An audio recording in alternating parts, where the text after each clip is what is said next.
তুষার ছাড়া নাই রে প্রার্থী, তুষার ছাড়া নাই রে প্রার্থী, ৭১ হলে তুষার যাবে জিতে সবাই বলে, তুষার যাবে জিতে সবাই বলে।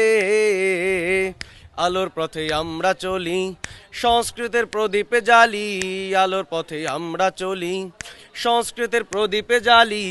তুষার আসছে তুষারে জিতবে,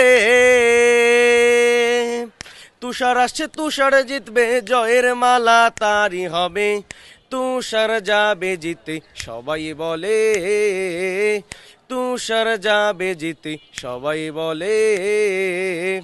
অর্জনগুলো দেখিয়া ভোটটা দেবেন ভাবিয়া, অর্জনগুলো দেখিয়া ভোটটা দেবেন ভাবিয়া, এমন প্রার্থী হেরে গেলে,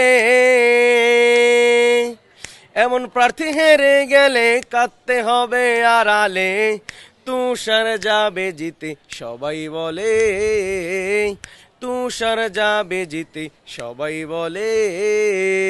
আমি একজন শিক্ষার্থী হিসেবে এবং একজন প্রার্থী হিসেবে মনে করছি যে দীর্ঘদিন পরে বিশ্ববিদ্যালয়ের ছাত্রদের যে একটি প্রতিনিধিত্বশীল ভূমিকা জরুরি হয়ে পড়ছে, এরই ধারাবাহিকতা আমাদের শিক্ষার্থীদের বহুল প্রত্যাশিত বহুল প্রতীক্ষিত যে ডাকসু নির্বাচন অনুষ্ঠিত হতে যাচ্ছে আগামী ৯ সেপ্টেম্বর। আমরা এখন পর্যন্ত মনে করছি যে একটি অবাধ, সুষ্ঠু এবং নিরপেক্ষ নির্বাচন হবে। বিশ্ববিদ্যালয় জুড়ে একটি উৎসবমুখর পরিবেশ বিরাজ করছে এবং আমেজ বিরাজ করছে। প্রতিটি রাজনৈতিক দলের সাথে কোনো কাদা ছোড়াছুড়ি আমরা দেখছি না, একটা সহাবস্থান বজায় আছে বিশ্ববিদ্যালয়ে। আমরা মনে করছি যে ৯ সেপ্টেম্বর সুন্দর সুষ্ঠু একটি পরিবেশ বজায় থাকবে এবং নির্বাচনটা সুষ্ঠুভাবে এর মাধ্যমে ঢাকা বিশ্ববিদ্যালয়ের শিক্ষার্থীরা যোগ্য নেতৃত্বকে